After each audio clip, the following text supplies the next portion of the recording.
Good afternoon, everybody. As you can see, we have some special guests with us today. I want to introduce Ambassador David Satterfield, our special envoy for Middle East humanitarian issues, and Sonali Corday, assistant to the administrator of USAID's Bureau of Humanitarian Assistance. Ambassador Satterfield will make some comments at the top, and then they'll be on hand for some questions, and then I will continue on with the normal daily press briefing. So, Ambassador Satterfield, over to you. Immediately after Hamas launched its attack on October 7th, President Biden stood strongly with the nation of Israel. As the president has said many times, Israel has a right and a duty to defend itself against Hamas. Hamas committed a massacre. They used rape, sexual violence to terrorize Israeli women. They continue to hold hostages, 133 Americans, women, elderly, injured, and they hide in tunnels they purposely built over the last 16 years under civilian infrastructure, such as hospitals. We remain committed to supporting Israel in its fight against Hamas because we cannot expect Israel to accept a situation we would not, no one would, in which their citizens continue to live under active threat. But at the same time, President Biden, starting on his visit to Israel October 18, was clear. He was clear privately and publicly with the Prime Minister, with the War Cabinet, and then in his comments that Israel must do more to protect civilians, to facilitate the flow of humanitarian assistance into Gaza, and to enable its safe and unhindered distribution inside of Gaza. This is both the morally right thing to do, and it is strategically absolutely necessary. Now, the risk of famine throughout Gaza is very high, especially in the north. We've been very clear. Israel must do everything possible to facilitate efforts to avert famine in Gaza. Now, the president has made this point clear to Prime Minister Netanyahu during his April 4th call.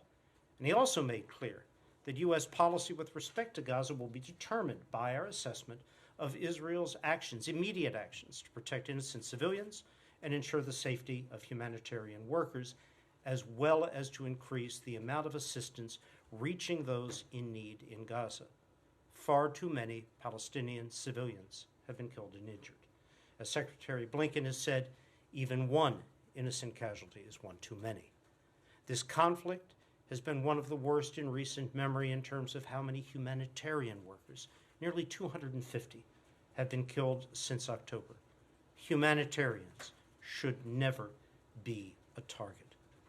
Now, since the beginning of the conflict, the U.S. has been leading efforts to get humanitarian assistance into Gaza to alleviate the suffering of innocent Palestinians who have nothing to do with, indeed, are victims themselves of Hamas and its brutal rule. Let's recall, before the president's engagement, there was no food, no water, no medicine getting into Gaza.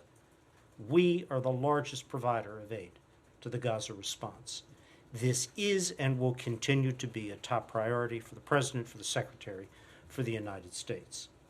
Now, over the 6 months past, as a result of our efforts, we have secured the opening of multiple land border crossings, and the volume of assistance entering into and, most importantly, distributed within Gaza has increased significantly. But we know much more aid is needed. And that more aid needs to be done, needs to get out to reach the most vulnerable in Gaza, especially in the north.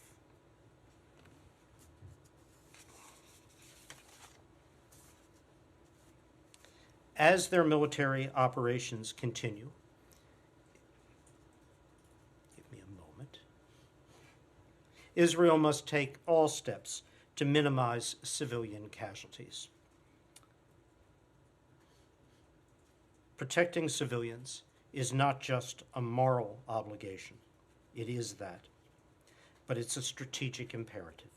We're coordinating closely with Jordan, Egypt, the United Nations, and various international partners to ensure that these measures translate into real, sustained, long-term relief for the people of Gaza.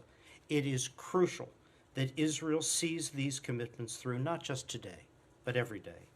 Now, to truly address the urgent needs of the civilian population in Gaza, and to enable humanitarian partners to safely distribute life-saving aid throughout Gaza at the scale needed, it's essential to see a ceasefire as part of a hostage deal in Gaza. The path ahead there is straightforward. There could be a 6-week ceasefire today if Hamas would agree to the terms of a deal on the table. It would help bring immediate relief to the people of Gaza. It would also create the conditions needed to enable the urgent humanitarian work that must be done. Hamas, and Hamas alone, is responsible for the failure to return hostages and implement a ceasefire. Now, we're going to continue to work, as we have, to pursue peace, to ensure assistance reaches the most vulnerable, and to ensure that humanitarians delivering assistance are protected from harm. Israelis and Palestinians, like all people, deserve to live in peace. They deserve to experience the quiet miracle of a normal life, which this and previous U.S. administrations have spoken of as our goal. We'll do all we can to be part of the work to make that possible. But I know for all of you, the question exists. We have commitments, the President has spoken, the Prime Minister has offered assurances, but where are we? What is in fact being done on the ground? As I noted, the volume of assistance has increased dramatically over the course of the last several months. Over 200 trucks of assistance per day average, and the numbers on individual days have topped 400, have entered into Gaza. Now, those numbers are important, but even more important than the number of trucks dropping their loads inside Rafah or Kerem Shalom into Gaza is the ability of the humanitarian community, primarily the UN, to distribute assistance within Gaza, to pick it up, take it from warehouses, take it from storage yards, and get it to people in need throughout South, Central, and Northern Gaza. There, too, the numbers have increased significantly to an average of 200 or 200 plus trucks a day in South and Central Gaza, where the bulk of the population, 1.8, 1.9 million people, live.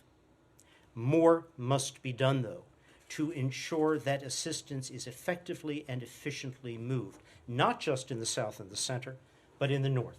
The population in the north is in particular threat of malnutrition, wasting, famine. And there, all too little aid had come in until the last several weeks. Aid has been moving now to the north through land corridors from outside Gaza in and from within Gaza north. Nearly 100 trucks a day have been moving to the north over the course of the last several weeks. It is essential that the needs of the people living there be addressed, be assessed accurately. That process will be taking place later this week by the UN. And so we can move beyond counting trucks to focusing, and Sonali can comment on this in detail, on what specific kinds of assistance, specialized feeding, the treatments needed to deal with wasting, to deal with infant, newborn mortality and morbidity, that those can be provided to people in need. Our first priority was, because it had to be, averting famine. But we now need to move on beyond that goal to addressing the true needs: sanitation, availability of medicine, availability of potable water, the specialized care required for these vulnerable populations. That has to be the ongoing focus. Now, Israel has taken significant steps in these last 2.5 weeks. Erez and an additional northern crossing are in the process of being made accessible for the delivery of humanitarian assistance. That was at our request. The so-called Gate 96 crossing into the center of Gaza has been open now for several weeks and is being utilized by the UN to move assistance into Gaza. The Jordan Channel, as we refer to it, Jordanian trucks carrying assistance from the humanitarian hub near Amman directly into Gaza, has also been flowing. For now, through Kerem Shalom into Gaza, but in the near future, directly from Jordan across the river in via Israel to northern crossings and into Gaza for distribution. The JLOTS, the U.S. Maritime Corridor, which Sonali has been working on so hard over these last few weeks, that will also begin operation in early May. We have a significant volume today of assistance moving in by land. We're going to have an increased volume within the predictable next few weeks moving in from land and sea, and that flooding, that additional assistance has brought with it its own logistical challenges. The problem is not getting assistance into Gaza, it's getting it distributed within Gaza. And there the logistical constraints are the lack of sufficient trucks in possession of the UN, something that the UN and we have been working on assiduously over these last weeks to enable a greater logistical capacity to distribute, pick up aid, and move it. And secondly, there are two crossing points, two checkpoints, to and from North Gaza. Those two checkpoints, one on the coastal road, one on an inland road called Salah ad-Din, are now heavily congested with truck movements. That wasn't a problem before. It's a problem now, and it needs to be sorted out so assistance can be moved safely and efficiently up, empty trucks brought south so the cycle can begin again. We're in close touch with the government of Israel, with Israeli authorities, on how best to expedite, along with the UN, these movements. So these challenges still exist. There is still considerable work to be done, but progress has been made. And a final note on something that all of you have heard us speak to and you have asked about: deconfliction and coordination. Too many humanitarian workers have been killed. Too many humanitarian movements have not been able to move effectively and efficiently to their destinations.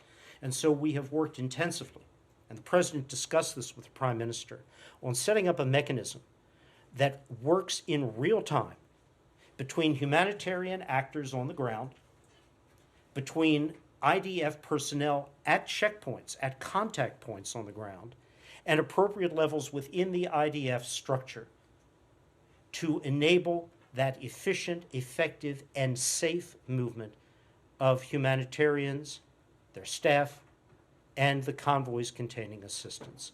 Progress is being made, but more progress still needs to be done to assure that this is in train. To make it work, humanitarian actors need effective communications. They need to be able to talk to the IDF on the ground, talk to command levels of the IDF, and vice versa. We're pleased that progress has been made on availability of appropriate communication systems for humanitarian workers. Lost in the things that need to be done, because those needs are significant, is the fact that we have seen meaningful progress. That progress needs to be sustained, needs to be continued, but the situation has improved, particularly in these last 2 to 3 weeks, from where we would be were I briefing at beginning of April or in the latter part of March. But more needs, more has to be done to meet those needs, has to be sustained. And I'll leave here with one final comment, which is, if you will, editorial. I've been working Arab-Israeli, Palestinian-Israeli issues for over 40 years. For the past 30 years, since September 13th, 1993, the Oslo Agreement, Hamas has had a choice. The choice is to accept what we referred to as the Oslo Principles, then the Quartet Principles, to eschew the use of violence, to accept a negotiated, peaceful settlement to the Palestinian-Israel issue. Hamas has made a choice, but it was not one in favor of a peaceful resolution. Hamas, for its own ideological and political reasons, has chosen in favor of violence, threat, to pursue its own ambitions. The greatest victims of this have been Palestinians themselves, not just the Israelis who were massacred on October 7th in that paroxysm of bestial violence. Hamas still has a choice. The fighting in Gaza, the suffering of the Palestinian people could end tonight if Hamas chose to accept the deal for release of hostages and the establishment of a ceasefire. And that ceasefire could, with further releases, be sustained. But as in the past, Hamas has taken a different course. Let us not lose sight in our correct focus on the requirements incumbent upon Israel to assure all of those humanitarian steps I've just spoken to, that the fundamental actor responsible for the suffering here is a terrorist group, Hamas. Thank you. Ellen, you want to kick us off? Yeah, thank you. Thank you, Ambassador. I don't really get a sense exactly of the precise details about how close Israel's compliance has come to the level that President Biden said he wanted to see when he said, policy would be shaped by it allowing humanitarian aid. You talk about 200 trucks a day, but aid groups have said the minimum is 500 trucks a day. And there's, you mentioned communication systems to help with deconfliction. I mean, there was communication systems, if you're talking about actual, the comms. Is there a question? Yeah, those were there with the World Central Kitchen. And you talked about negotiations on the comms. Those are two crucial things. How it sounds like it's actually pretty far from meeting the level that's needed. And how long is Israel going to have until to meet that standard? We work closely with Israel on the commitments made by the Prime Minister to the President. I have outlined many of the steps that have contributed to progress, meaningful progress that has been made. The volume of assistance moving into Gaza is significantly greater over these last weeks than the volume in the months that preceded.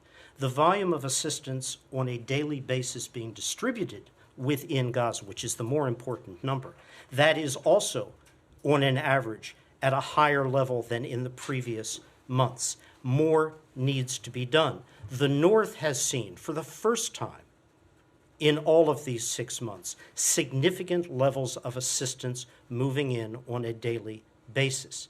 Is it enough? No, it is not enough, but it is progress. Northern crossings have been opened and are being prepared for opening in the case of Erez and another northern crossing. Ashdod Port. The president said we need to see Ashdod Port open for humanitarian goods, not just flour. Ashdod Port has been opened. That step has been taken. We'll get now into important, but if you will, secondary details. Comms equipment. World Central Kitchen did not have the types of communications systems that could have provided redundancy during that terrible event. It is essential those redundant systems with different technical operating parameters be provided. That is what Israel has now approved. So there is a change that's been made there. Water. President said water has got to be turned back on. There are 3 Mekorot national carrier pipelines into Gaza. The southernmost one has been operating. The second one has been intermittently operating. It has been under active repair because the network from delivery into Gaza through Gaza has been disrupted. The repairs are ongoing. The northern pipeline, which was turned off since October 7th, has been repaired and is functioning now.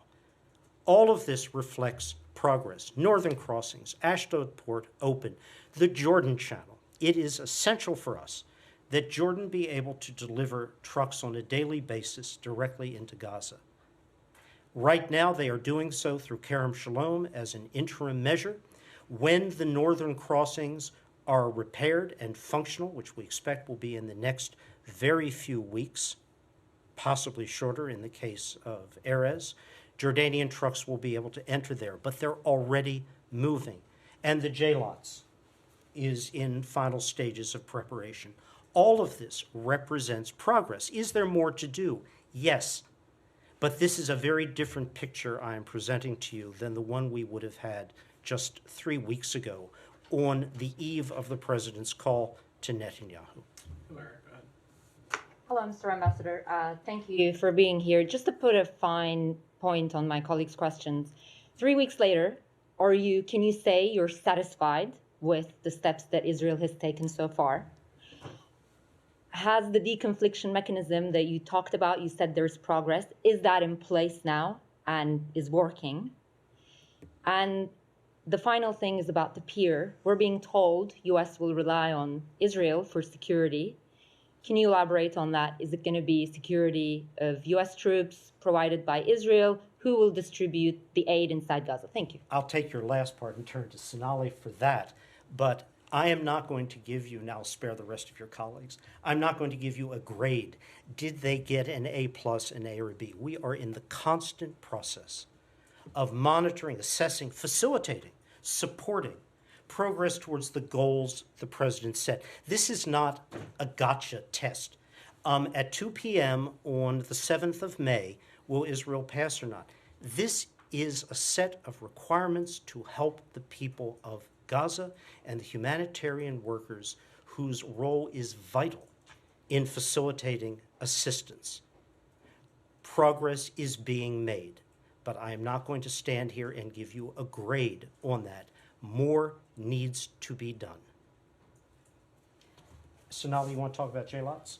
Sure. So just on your question on JLOTS, we're working from USAID, working very closely with CENTCOM to put together the JLOTS and the peer.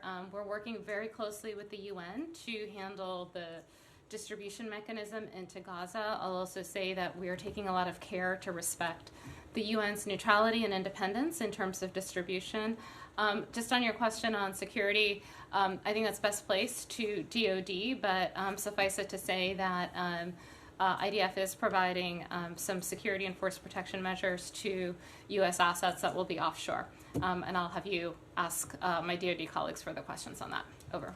Thanks, Julian, Sonali. go ahead. Mr. Ambassador, can you talk a little bit more broadly about how you see, since October 7th in particular, the Israeli government's conduct of humanitarian affairs versus Hamas's conduct of humanitarian affairs, broadly speaking? Excuse me? Hamas's conduct of humanitarian affairs? What do you mean? For an example, yesterday the State Department released the annual human rights report and featured Israel alongside I'm Hamas not in going the to first comment page. on the human rights report or any aspect. Right, so that's why I'm asking you about the humanitarian conduct of those governments, Hamas because they were has presented Yeah, side I'll by comment side. on Hamas. Hamas has spent 17 years in expending every resource provided for the people of Gaza for its own purposes, in constructing a network of military facilities, tunnels embedded in, under, around humanitarian facilities as a deliberate act of preservation and advancement of their interest. Hamas has sacrificed those thousands of innocent Gazans who have been lost after their brutal massacre on October 7th. Again, inconvenient truth. I'm going to keep reminding of that. Something happened on the 7th of October which precipitated all of this.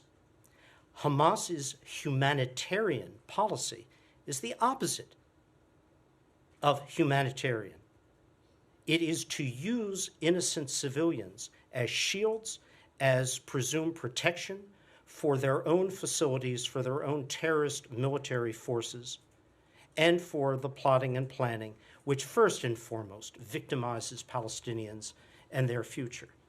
And how there can be any other consideration of Hamas other than as a terrorist group who has proclaimed, I'll remind, they'll do it again and again and again if given the opportunity. That's Hamas. That's why they're an FTO. Now, with respect to Israel, we require from Israel, because it is the right and moral thing to do, a very different standard of conduct. And as I noted in my remarks, the president made clear on his visit to Israel shortly after October 7th, it's not just strategically important for you to do this, it's the morally right thing to do. It is the reflection of what Israel is, a democracy with values. Does more need to be done? Yes. Could more have been done sooner? Yes, of course. But the point is, over time, progress has been made. With all of the distance that remains to fully meet the humanitarian needs of the people of Gaza, those needs are considerable, progress has been made. Are you concerned? May I follow up with that real quickly? We're going to try and get through as many questions. Ann Flaherty with ABC News. Can you first of all clarify that you have not put a timeline on Israel to take certain steps forward when you talked about potable water, more UN trucks? It sounds like it's more of just a constant discussion that you're having with Israel. Also, has Israel provided assurances that JLOTs will not be in lieu of these land corridors, that they will both remain open? I'll start with your last one first. We have made clear, and Israel has affirmed to us, that the JLOTs, the maritime corridor, Yes. whoever operates it, military or ultimately anyone else, is an adjunct to, it's additive to, supplemental to land corridors. There is no question that the most efficient and effective way to deliver assistance is via as many land corridors as possible, which is why the increase in the operations at Kerem Shalom, the opening of the Gate 96 corridor into the center of Gaza, the preparation for opening of the two new northern crossings, Ashdod port, which is a perfectly functional port with immediate access directly into Gaza. All of those are critical. So yes, it's additive to, it is not a replacement for in any sense of the word. With respect to timing, I think you all know the president must make a determination by May 8th on the NSM 20 issue. I'm not going to get into that question here, but I will say our work is focused every day, every hour on seeing continuous progress made. We are not doing this because there's a deadline on May 8th or any other date certain. We're doing it because every day there are people in need. Every day those needs need to be met. Said, go ahead. Thank you. Good to see you again, Mr. Hi, sir. Ambassador. I have two quick questions. Would you say that famine that was looming a couple of weeks ago, 3 weeks ago, has now been averted? That's one. And second, I mean, this insistence on the 6-week ceasefire, why can't we have a permanent ceasefire? Because the implicit message for the Palestinians is that after 6 weeks, Israel can resume its bombing of Gaza and bombing civilian targets and so on. So why can't we have a permanent ceasefire? Thank you. I'm not going to get into the details, Said. I hope you will understand of the hostage deal which is presented and not accepted by Hamas, the terms of that deal. This administration has always insisted that a ceasefire is conditioned upon part and parcel of not just a hostage release, but hostage releases. Hamas has it in its hands, not just to effect a first phase release, but further releases which would extend the ceasefire beyond that point. Beyond that, I'm not going to comment. On famine, I'll turn to Sanala. Thank you. Hi, thanks for that question. So we don't know. Assessments on famine are based on a very rigorous methodology that is undertaken by the IPC, the Integrated Phase Classification, which is the expert body that both collects and reviews data. So we will wait for their determination. What I will say is that in order to address this, we not only need to get trucks in, but we need to get nutritional therapies. We need to reach the moms and kids that are most at risk, especially in northern Gaza. We need to get them clean water. We need to get them health care. I will say that with 29% of children under 2 showing signs of acute malnutrition in northern Gaza, this is what was reported in the IPC, it takes time to reverse that trend. It takes at least 6 weeks to get a child who is suffering the effects of malnutrition back on track. So I don't know that we've averted it. We're certainly trying, but we'll wait for the data and the experts to tell us what they see. Thank you. Go ahead. John Hedren with Al Jazeera English. To what extent will an operation in Rafah affect your ability to get this aid in there? Will it not certainly push back that effort and make things more difficult? John, you know the position which White House, State have expressed, Secretary Alston as well. We could not support a Rafah ground operation without an appropriate, credible, executable humanitarian plan precisely because of the complications for delivery of assistance, and then on top of that, the consequences of displacement of the hundreds of thousands of Rafans already multiply displaced. Where do they go? How will their needs be met? Shelter, medicine, water, sanitation. Rafah itself today poses significant challenges in all of these areas. The compression of population, whatever the number may today be, 1.1, 1.2, 1.3 million, poses enormous challenges: shelter, sanitation, water. To move them again under kinetic circumstances would complicate that enormously. It's for all of these reasons that we have been as clear as we have been with the government of Israel. And that's not just a past tense discussion. It is a current sense. We continue discussions with Israel on what we believe are alternate ways of addressing the challenge which we recognize, which is Hamas military present in Rafah. We get it. We understand it.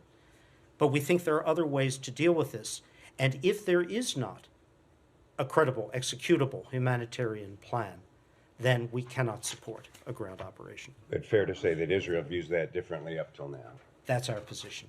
Go ahead, Elizabeth, and then these guys got to wrap.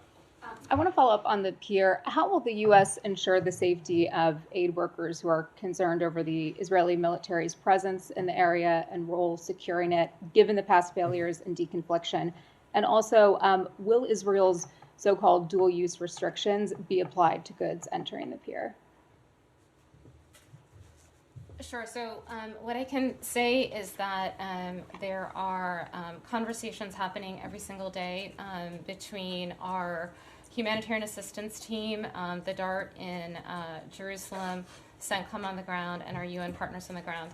The safety and security of our humanitarian partners is the most important thing. It's absolutely vital, and they need to feel safe and secure.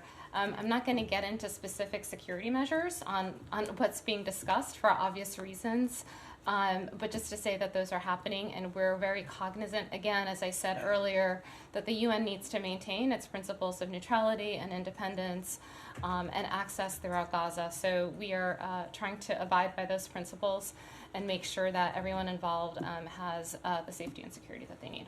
And the dual-use goods? I'll defer to Ambassador Satterfield on dual use. Oh, I can take dual use. So again, so the goods will be inspected in Cyprus by Israelis, but also by a team which will include the UN, our colleagues in Cyprus. The dual use concerns are being discussed. There should be a consistency on what goes in. So we're not trying to create like an exception for Cyprus, just to say that we continue to have conversations with our Israeli colleagues to streamline the process for inspecting and approving goods that are sensitive or on the dual use list. Michelle, go ahead. I have two questions. First, did the U.S. ask Qatar to expel Hamas leaders from there? Second, are you preparing for humanitarian emergencies in case a full-scale war breaks between Hezbollah and Israel? Easiest ones yet. First answer is no. The second is, in the great tradition of those standing at this podium, I don't comment on hypotheticals. Laura, you had your hand up in the back. Yes, you, Laura Rosen. Did you not have your hand up? No. Oh, okay. All right. Go ahead, Doc. Okay, yeah. I want to know about Egypt's role and about giving relief for the Gazans to be able to go into Egypt. Is Egypt open to taking a lot of the people to Gaza to go out through that into a safe area so that Israel can deal with the Hamas battalions? I'll comment first, and this is long-standing commentary. We believe the future of the Palestinian people of Gaza lies in Gaza, not anywhere else. Egypt has made very clear, preceding October 7th, that they also believe the future for Palestinians lies in Gaza, not in Egypt. We understand that point. We respect it. So does the government of Israel. Go ahead. Yeah. Are you in touch with the Palestinian organizations like the Red Crescent as far as with these updated comms, and because we've seen, medics, for example, attacked as well by the Israelis. So There's a humanitarian hub at El Arish in which UN agencies are represented, and of course the Egyptian Red Crescent runs that hub in close coordination for delivery of bilateral assistance, non-UN assistance, through the PRCS. And so with respect to our focus on comms, that has been directed primarily at the UN family of agencies, rather than at Palestine Red Crescent Society. But Sonali, any further comment on that? Yep. And one more question. We haven't seen too many briefings with you. Should we expect more opportunities to ask you some questions? You haven't seen them because I have been all but about 25 days of the last 6.5 months in the region working the actual issues. Yeah. So I can't promise for the future, but thank you. Final question. Go ahead. Regarding the maritime corridor from the Republic of Cyprus, do you have any updates about any possible logistic challenges, or how we move forward with that plan? I'm sorry, I think I lost that second word about any logistics. The maritime corridor from Cyprus, from the Republic of Cyprus to Gaza to provide humanitarian aid? Yeah, so the update that I can give you is that we are proceeding apace and on schedule, working very closely with CENTCOM. We have colleagues in Cyprus, the government of Cyprus. We have a coalition of partners working around this, the EU, the UK, and then we're also working with CENTCOM and Israeli colleagues to set up the assistance and the beach landing spot in Gaza. And critically, we're working with UN partners to handle the distribution of assistance going into Gaza. Again, this is a humanitarian initiative.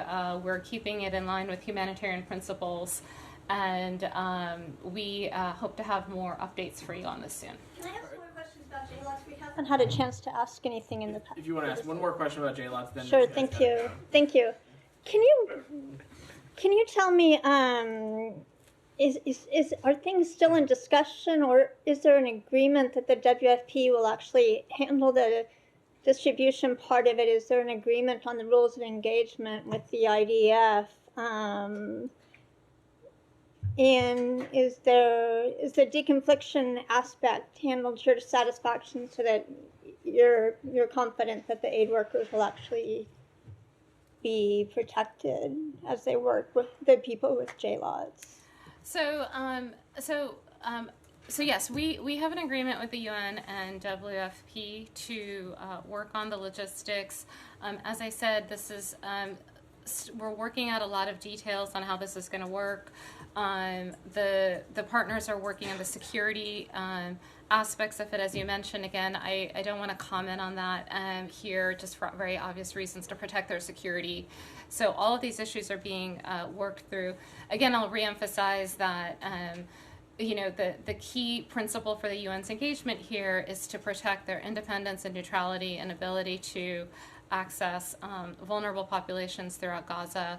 We are working to make sure that they feel comfortable in upholding those principles. I think the conversations are going ahead really well. Just again, on specific issues around deconfliction and protection, I will ask that you defer those conversations for DoD colleagues. Deconfliction is an issue for all humanitarian workers working in Gaza. It's not just a JLOTS issue. As Ambassador Satterfield said, some steps have been made to improve the system, which obviously had some failures given the World Central Kitchen attack, but also we have lost over 200 humanitarian workers through the course of this war. We need to see those steps be implemented in the humanitarian community, and IDF continue to talk and engage and iterate and improve the system so that everyone feels safe and secure in this very difficult operating environment. Okay, thank you. Thanks, everybody. Thank you. Thanks so much. Thanks. Ambassador Satterfield, Administrator Corey, thank you so Thank much you for so joining much. us today. We can do Zoom press conferences if you're out of region. This is very helpful. Thank you. right. Okay. Give me 2 seconds, guys.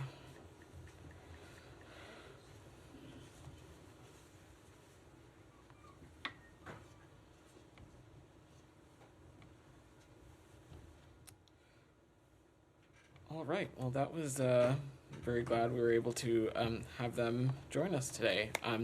Ellen, you want to kick us back off? What to ask? We could also stop if that really that quenched your thirst. I'm happy to go. Go ahead. I guess obviously there's been lots of anticipation about the Leahy law decisions that are expected. There's been reporting that there were recommendations for some IDF units to be identified as in violation of the Leahy amendments, but that the secretary opted not to take staff's recommendation for several of the units. Can you comment on that? So I think I'm going to echo what you saw Matt and the secretary address as it relates to this question beginning in Capri on Friday, which is I'm just not going to get ahead of this process. What I will say is that we take the Leahy law incredibly seriously. It is also the standards of it we apply consistently across the board with all countries in which we have security relationships with.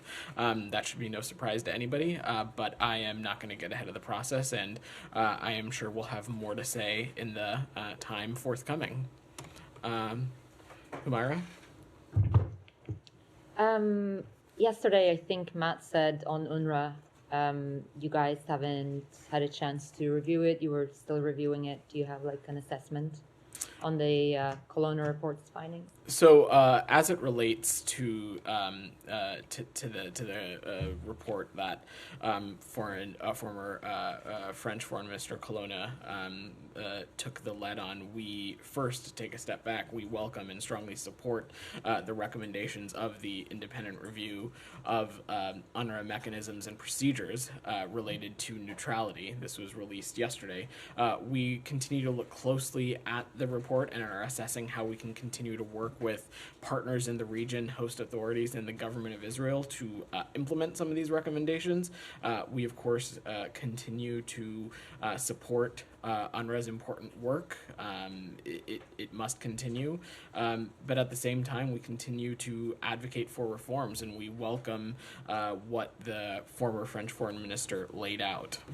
So given the language, the language in the supplemental that's about to pass and how it prohibits the resumption of U.S. funding, is it fair to say until at least like 2025 there is no chance that U.S. would be able to resume funding for UNRWA?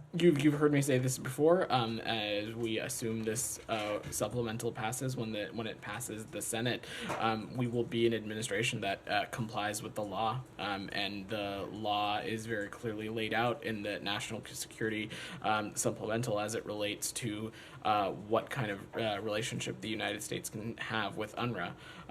We're continuing to engage with partners in the region, with UN agencies and other humanitarian organizations about the important work when it comes to humanitarian aid. It's also really important to note that there is a significant amount of monies for humanitarian aid in the supplemental, including humanitarian aid into Gaza, and so we'll continue to pursue those lines of effort.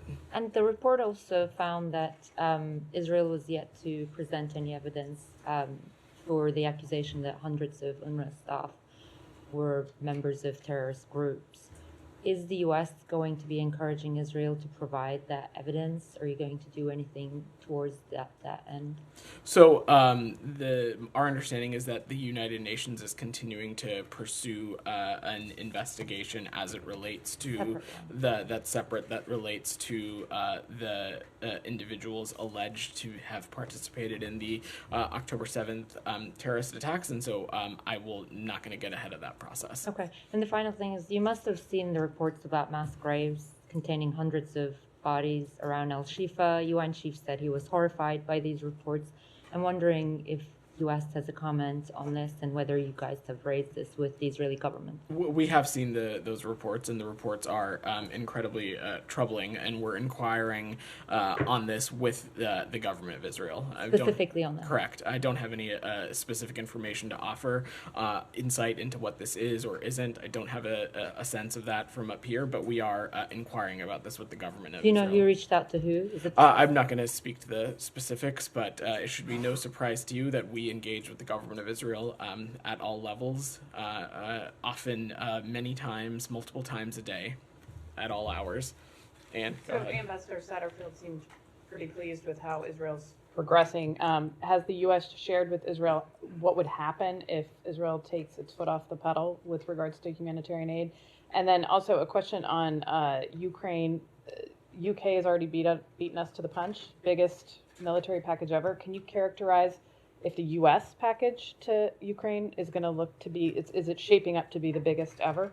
Let me take that in two parts. First, I'm not sure pleased is the appropriate adjective that I would use. I think Ambassador Satterfield was pretty clear that there's been some clear metrics for progress that have been made over the past number of weeks. Those are welcome steps, and they are things that we are very happy to see.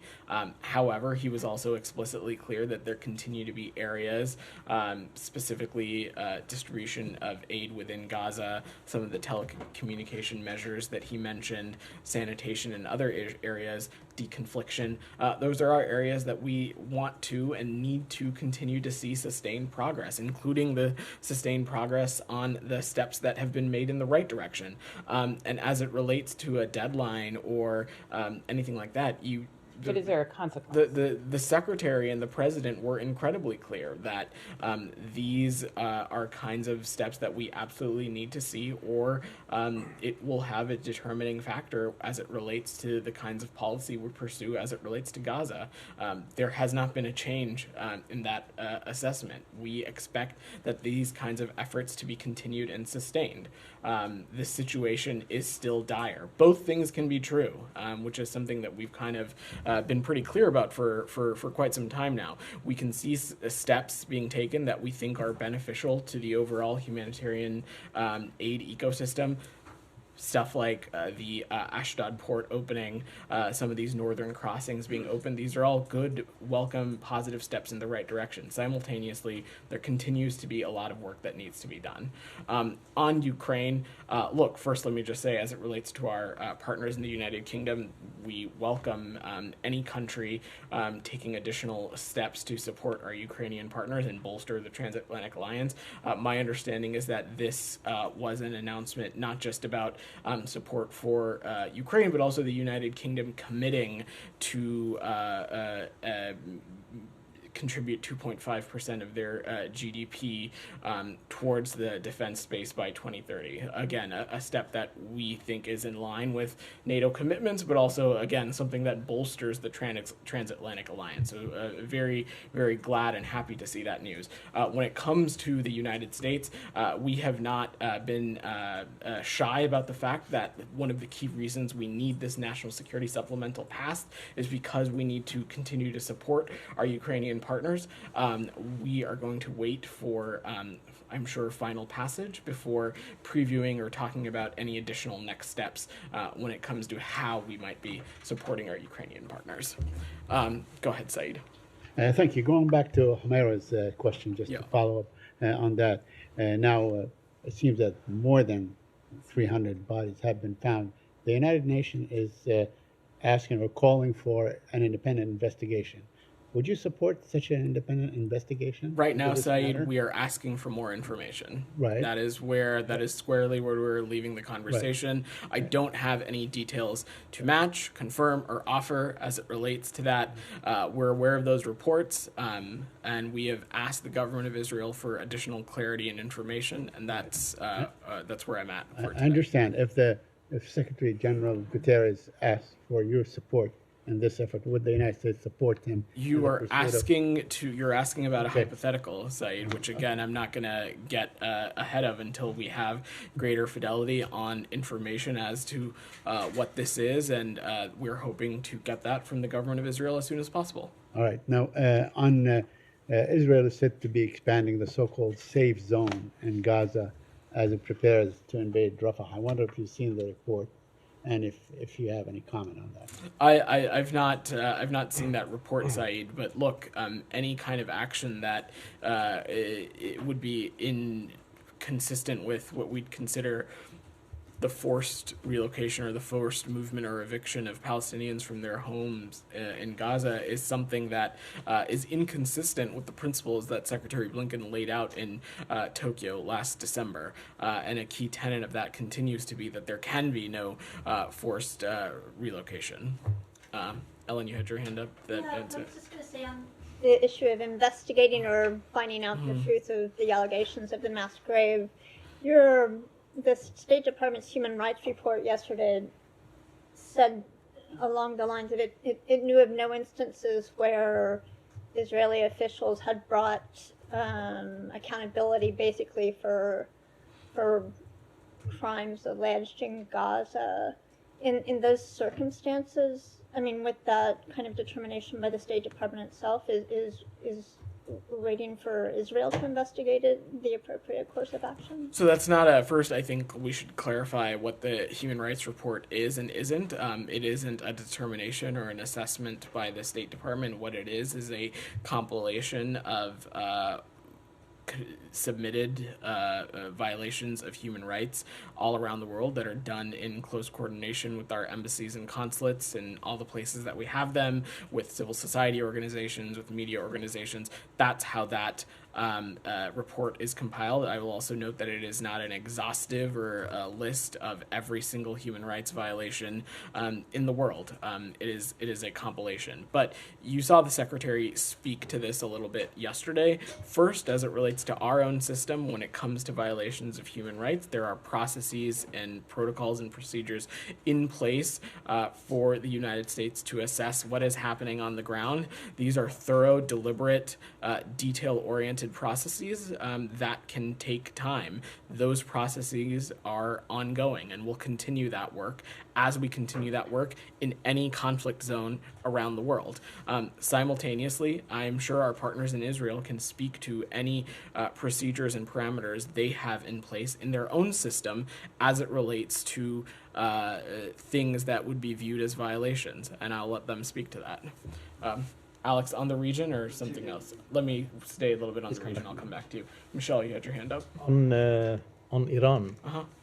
Al Jarida newspaper, a Kuwaiti newspaper, has quoted a high-level source in the Iranian Supreme National Security Council saying that Tehran received an American letter offering to resume negotiations to resume the nuclear agreement after reaching security understandings. And the source added that the offer includes promises to cancel a large portion of economic and non-economic sanctions if Tehran cooperates in restricting its atomic activity and regional pacification. Can you confirm this report? Michelle, I'm not going to comment on our ways of communicating with Iran, except to say we are not in direct talks with Iran on the JCPOA, either in New York or anywhere else. Indirect talks. What's that? Are you in direct talks with Iran? I just said that we are not in direct talks with Iran. Indirect, not direct. I'm not going to speak to any of our communicating ways of communicating with Iran. And one on Israel-Lebanon, the war is escalating between Hezbollah and Israel on the border.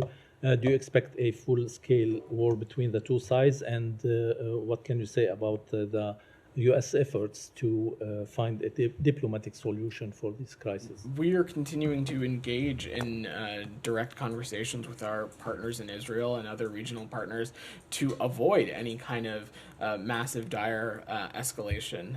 As we know, Israel has this challenge of defeating Hamas in Gaza, but simultaneously is dealing with the threat from Hezbollah in the north. And Israel, of course, has every right to defend itself and right to its security. But we have been clear with everyone that we possibly can that it's from the United States point of view, we're not interested in seeing this escalate. But I don't have any other thing to offer on the process there. On the Middle East or anything else? Go ahead. So yesterday, the special report about human rights indicated that the Iranian regime had terrorist activities and also put pressure on Iran international journalists, my colleagues. So in one occasion, they had to move their office from London to Washington, D.C. So do you have any comment on that? Because this is a serious attack on journalists who are working in the United States and also in the UK. Yeah. And they are my colleagues, and they are concerned about it. So first, let me just say I'm not going to comment on any particular report or any particular anecdote laid out in the human rights report, but it should be no surprise to anybody that Iran continues to be one of the largest exporters of terrorism and has been so since 1979. Simultaneously, it is also a regime that has showed blatant disregard to a free and open press and media environment. And you have seen over the course of the past 3 years alone a serious crackdown within Iran on civil society, on media organizations, on human rights. We will continue to take steps to hold the Iranian regime accountable for its human rights violations, for other malign activities, and we'll continue to do that. And one follow-up. I'm going to work the room. Go ahead. Yeah. According to Jewish press and Middle East Forum reports, the U.S. State Department has announced that it will take legal steps against the Israeli Army's unit known as the Netzah Yehuda Battalion, based on reports that the U.S. gets from Dawn, which we've spoken to this pretty regularly since Friday, and your colleague just asked about it at the beginning of the press briefing, so I would ask you pay attention. But I will just reiterate what I said, which is that we're not going to get ahead of our determinative or deliberative processes here. We take our role and responsibility as it relates to implementation of the Leahy Law quite seriously. Its standards are applied consistently to all countries who we have security relationships with, but I don't have any announcement. Well, this is a follow-up to this. According to U.S. State Department website report, the U.S. has declared that it will take action against those who undermine peace, security, and stability in the West Bank, which undermine the national security and foreign policy objectives of the United States, including the viability of the two-state solution.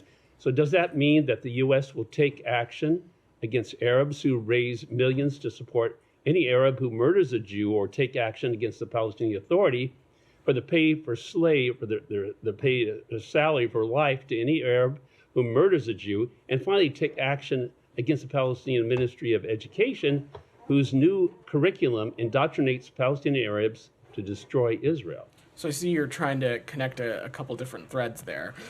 First, the sentence that you quote from, you're talking about actions that the United States took in response to violence, extremism that we are seeing in the West Bank. And yes, that absolutely is a detractor from peace and stability in the region. It's a detractor from Israel's own security. It takes us further away from a two-state solution. And as you saw, we won't hesitate to take appropriate actions to actors who partake in that kind of activity. Simultaneously, when it comes to the PA, which is what I think you're referring to, issues like the so-called martyr payments are something that we have raised regularly in our engagements with the PA. It is a tenet of the kinds of reform that we are continuing to insist the Palestinian Authority undertake, and we'll continue to have those kinds of conversations. In the back, go ahead. So on the reforms, today the new Palestinian Prime Minister announced a new package of reforms designed to strengthen the Palestinian Authority, and it seems like largely these reforms were the same as promised by the previous Prime Minister. Has the United States, has the State Department been in touch with the Palestinian Authority about these reforms that we're announcing? We have conversations with appropriate members of the PA regularly. I don't have any conversations to read out, but broadly, reform is something that we have stressed and made clear to them as part of the broader conversations we continue to have for peace and stability in the region. But I'm happy to check if we have had any more specific engagements on this news. Are you familiar with the? I've seen the reports. I've not. I think it broke right before I came out, so I haven't had an opportunity to look into it. But we're happy to check with the team. Go ahead. Yes, you. Thank you so very much. Regarding the recent sanctions by United States on Pakistan. I'm going to see if there's anything else on the Middle East before we come to any other topics. So regarding the recent diplomatic push by the United States towards Saudi Arabia and Israel about normalization ties. So do you think so with the ongoing circumstances, what is the line of action you have as Netanyahu is not even bothering United States regarding the aid measures, regarding the ceasefire, regarding the hostages deals, and meanwhile you have many Israeli politicians you hosted here just for another attempt, a possible house change in the Israeli Knesset. So what is the line of action you have? We've been pretty clear that we think further integration of Israel into the Middle East region is in better. It's in better interest of Israel's security. It's in better interest for the United States, and it is a further way for us to push back against Iran's malign and destabilizing behavior. Of course, there is important work that still needs to be done as it relates to that integration, including, of course, ensuring that we can get to a place for a negotiated two-state solution, and those conversations continue to be ongoing. Anything else on the Middle East before I close out? I'll come to you after. Go ahead. Yesterday, Secretary Blinken released the human rights reports, and he said in his speech that, in quotes, we repeatedly have pressed concerns about Palestinian civilians' access to humanitarian assistance, displacements of the majority of the population in Gaza, and unprecedented number of journalists killed, in quote.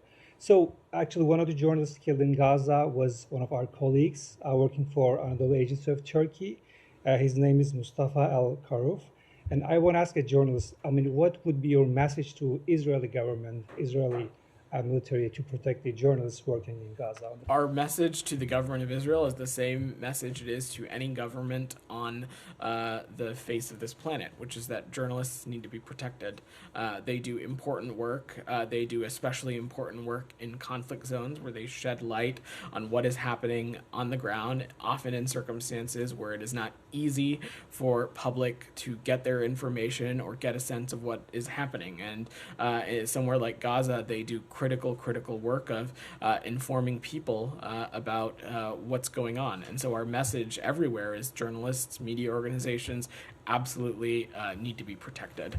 You had your hand up in the back. Go ahead. I did. Thanks for that. I just wanted to circle back to what one of our colleagues asked, which was in relation to the mass graves story. My colleague referred to calls for an independent investigation, and you said that you were asking for more information from the government of Israel, and that is squarely where we're leaving the conversation. Why is there resistance to supporting an independent investigation into how 300 people ended up in a mass grave?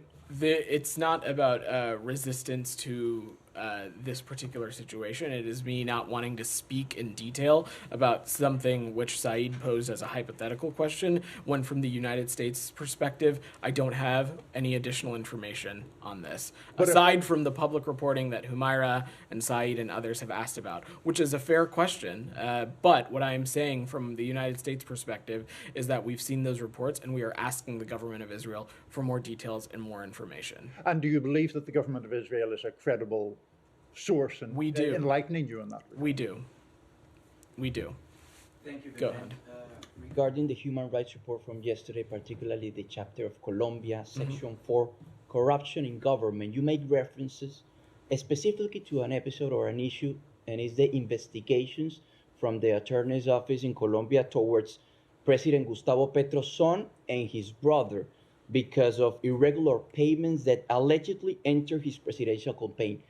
Why did you make reference or relate to corruption, this issue that hasn't been solved yet, by the Colombian authorities are taking into account that is so sensitive because it targets directly Petro's campaign? So again, in the context of the Middle East, I will apply the same context here. I'm not going to speak to specific entries in the Human Rights Report. I will just say again that this is a compilation of various human rights violations that we've seen that are input by our embassies and consulates, that are input by civil society and nonprofit organizations and media organizations. Yes. And I will just leave it at that. And I'm happy to check more on the specifics of this, but I don't have any. Just to follow up, do you have any credible, reasons to believe that there are irregular payments that enter into the Petro's campaign? What I can say about the entries of the Human Rights Report is that we find them to be credible, which is why we have included them. Go ahead. Thank you. Yeah. United States imposes sanctions on suppliers to Pakistan's ballistic missile program. What was the real reason for these sanctions? The sanctions were made because these were entities that were proliferators of weapons of mass destruction and the means of their delivery. These were entities based in the PRC in Belarus, and that we have witnessed to have supplied equipment and other applicable items to Pakistan's ballistic missile program. They are following our October 23rd designation of other 3 PRC entities who've worked to supply Pakistan's missile program.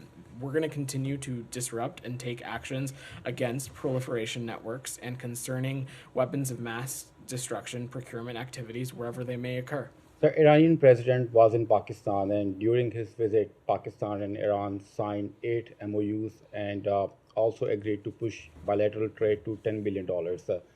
A Pakistani government spokesperson also said that it does not need a waiver from U.S. sanctions to build its portion of a Pak-Iran gas pipeline. How does the United States view these agreements and statements? So first, just let me say broadly, we advise anyone considering business deals with Iran to be aware of the potential risk of sanctions. But ultimately, the government of Pakistan can speak to their own foreign policy pursuits. Alex, go ahead. I'm going to work the room a little bit. Alex, go ahead. A few quick answers from me. Let me get a reaction to today's Moscow court hearing on Evan Gershkovich. His appeal has been rejected. Do you have anything to say? We, of course, are incredibly disappointed that Evan has been in pretrial detention for over a year without any clear justification from Russian authorities. Members of the embassy team in Moscow attended Evan's appeal hearing today. Candidly, though, Alex, Russia should stop using individuals like Evan Gershkovich and Paul Whelan, who has also been detained for 5 years, as bargaining chips. Evan and Paul should be released immediately. Thank you. On Georgia, wondering if you're able to keep your eyes on the ball given the recent developments. Today is the 9th day of the protests. But we also see that ruling party has announced its own counter-protest, and they also arrested a protester from last week. They are flirting with pro-Russian CPAC group. Do you see any happy ending there? So look, Alex, as it relates to protests, we certainly support what in the United States would be an expression of the people's rights under the First Amendment to peacefully protest and demonstrate. Our call and our push, of course, continues to be that they be peaceful, and certainly would condemn any steps that are taken for these kinds of protests to become violent. But Alex, I think this goes back to the draft law that you and I have been speaking about for a number of weeks now. We continue to find that this kind of legislative activity to be deeply problematic and inconsistent with what one would think EU aspirations. You have to remember, we're talking about something that cracks down on media organizations, civil society organizations, and other things. And I see so many people leaving the room, I'm going to go ahead and call it today. Thanks, everybody. Final questions? No, thank you.